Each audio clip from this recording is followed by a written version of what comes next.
Capita income ಅಂತ ಕರೀತಾರೆ. ಆ ಪರ್ ಕ್ಯಾಪಿಟಾ ಇನ್ಕಮ್ ಅಂತ ಹೇಳಿದೆ. ನೋಡಿ ವಿಚಿತ್ರ ಅಂತ ಹೇಳಿದರೆ, ಕೊನೆಗೆ ಏನಾದರೂ ಕೂಡ ನಮ್ಮ ದೇಶದ ಜನ ಆರ್ಥಿಕವಾಗಿ ಸಬಲೀಕರಣ ಆಗಬೇಕಾದ್ರೆ ಬಹಳ ಮುಖ್ಯವಾಗಿ ಇವತ್ತಿನ ಈ ಕಾರ್ಯಕ್ರಮ ಯಾಕೆ ಹಮ್ಮಿಕೊಂಡಿದ್ದೀವಿ ಅಂತ ಹೇಳಬೇಕಾದ್ರೆ ಇದರ ಹಿನ್ನೆಲೆಯಲ್ಲಿ ಹೇಳಬೇಕಾಗುತ್ತೆ. ಅದಕ್ಕಾಗಿ ನಮ್ಮದು 70% ಉದ್ಯೋಗಗಳನ್ನು ಸೃಷ್ಟಿ ಮಾಡಿಸುವಂಥ ಶಕ್ತಿ ಇರುವಂಥ ಈ 2 ಸೆಕ್ಟರ್ಗಳನ್ನು ಭಾಳ ನಾವು ಕಡೆಗಣಿಸಿದ್ದೇವೆ.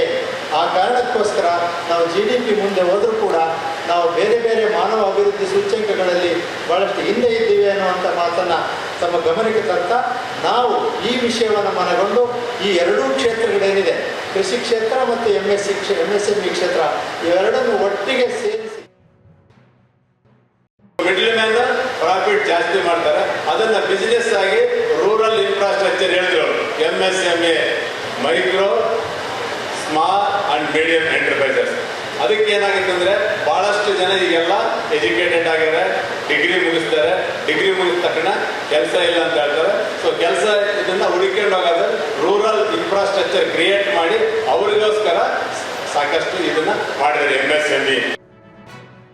ಒಂದು ಸ್ಥಳ ಇದೆ ನಮ್ಮ ದೇಶದಲ್ಲಿ, ಈ ಹರಿಯಾಣ ಡೆಲ್ಲಿ ಭಾಗದಲ್ಲಿ. ಅದೇ ಗುಣಮಟ್ಟದ ಮುರ್ರಾ ತಳಿಗಳನ್ನು ಅವರು ನೋಡ್ಬೋದು. ಮತ್ತು ಆ ಹಾಲಿನ ಇಳುವರಿ ನಾವು ಆ ತಳಿಗಳಲ್ಲಿ ಅವರು ಆ ಭಾಗದಲ್ಲಿ ಸಿಗ್ತಕ್ಕಂಥ ಅತ್ಯುತ್ತಮ ಮುರ್ರಾ ತಳಿಗಳಿಂದ ನಾವೇನು ಹಾಲನ್ನು ಪಡಿಬೋದು, ಆ ಮಟ್ಟದ ಹಾಲನ್ನು ಅವರು ಇಲ್ಲಿ ಪಡಿತಾ ಇದ್ದಾರೆ. ಅಂದರೆ ಆ ಹಾಲನ್ನು ಪಡೆದು ಅವ್ರದ್ದೇ ಒಂದು ಔಟ್ಲೆಟ್ ಮಾಡಿ ಮಾರ್ಕೊಡ್ತಕ್ಕಂಥದ್ದು, ಇವೆಲ್ಲ ಹೊಸ ಹೊಸ ಸಾಧ್ಯತೆಗಳು. ಇದನ್ನು ನಾವು ಹಾಗೆ ನೋಡಬೇಕು. ಜೊತೆಯಲ್ಲಿ ಹಾಲು ಹೆಚ್ಚು ಉಳಿದ್ರೆ ಅದನ್ನು ವ್ಯಾಲ್ಯೂ ಅಡಿಷನ್ ಮಾಡೋದು. ಮಿಲ್ಲೆಟ್ಸಲ್ಲಿ ಮೌಲ್ಯವರ್ಧನೆ ಹೇಗೆ ಮಾಡುವುದು, ಮಿಲ್ಲೆಟ್ಸಿಂದ ಆಹಾರ ಪದಾರ್ಥಗಳನ್ನು ಹೇಗೆ ಮಾಡುವುದು, ಮಾರ್ಕೆಟಿಂಗ್ ಆ್ಯಂಡ್ ಬ್ರ್ಯಾಂಡಿಂಗ್ ಬಗ್ಗೆ ನಮಗೆ ಒಂದು ಪ್ರಾಸೆಸಿಂಗ್ ಆ್ಯಂಡ್ ಫುಡ್ ಇಂಜಿನಿಯರಿಂಗ್ ಡಿಪಾರ್ಟ್ಮೆಂಟ್ನ ಡಾಕ್ಟರ್ ಉದಯ್ ಕುಮಾರ್ ನಿಡೋಣಿ ಅವರ ಒಂದು ಸೂಕ್ತ ಮಾರ್ಗದರ್ಶನದ ಮೇಲೆ ನಾವು ಮಿಸ್ಟರ್ ಮಿಲ್ಲೆಟ್ ಅನ್ನುವಂಥ ಒಂದು ಬ್ರ್ಯಾಂಡ್ನ ರೆಡಿ ಮಾಡಿಕೊಂಡು ನಮ್ಮ ಆಹಾರ ಪದಾರ್ಥಗಳನ್ನು ನಮ್ಮ ಕಲ್ಯಾಣ ಕರ್ನಾಟಕದ ಭಾಗಕ್ಕೆ ರಾಯಚೂರು, ಕಲಬುರಗಿ, ಬಳ್ಳಾರಿ, ಯಾದಗಿರಿ, ಹೊಸಪೇಟೆ, ಆಮೇಲೆ ಬಿಜಾಪುರ, ಇನ್ನೂ ಬೇರೆ ನಾವು ತೆಲಂಗಾಣ, ಆಂಧ್ರ ಪ್ರದೇಶಕ್ಕೂ ನಮ್ಮ ಆಹಾರ ಪದಾರ್ಥಗಳನ್ನು ಸಪ್ಲೈ ಮಾಡ್ತಾ ಇದ್ದೀವಿ.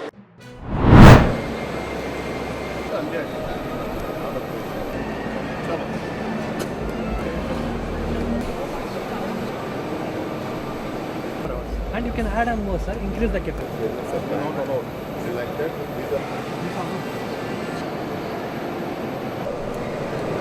ಟಿವಿ ಭಾಳ ಚಾನಲ್ಗಳು ಬಂದ ನಂತರ ಮನುಷ್ಯನ ಒಂದು ಲೈಫ್ ಸ್ಟೈಲನ್ನು ಚೇಂಜ್ ಮಾಡಿದೆ. 3ನೇದು ಚೇಂಜ್ ಮಾಡಿದ್ದಂದ್ರೆ that was the major change, that was the internet and smartphone.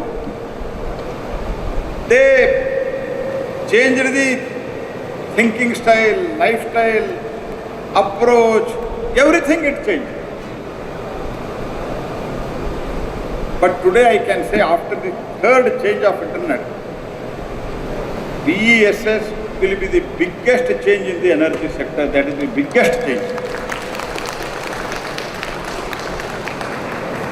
So that's why I said I am very happy to be here.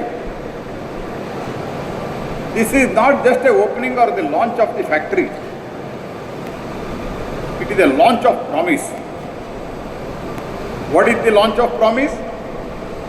Launch of promise of clean energy.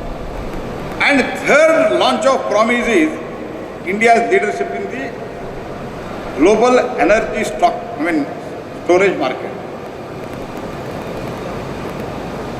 We talk of 500 gigawatt. We all know India has set a target of goal of 500 gigawatt by 2030.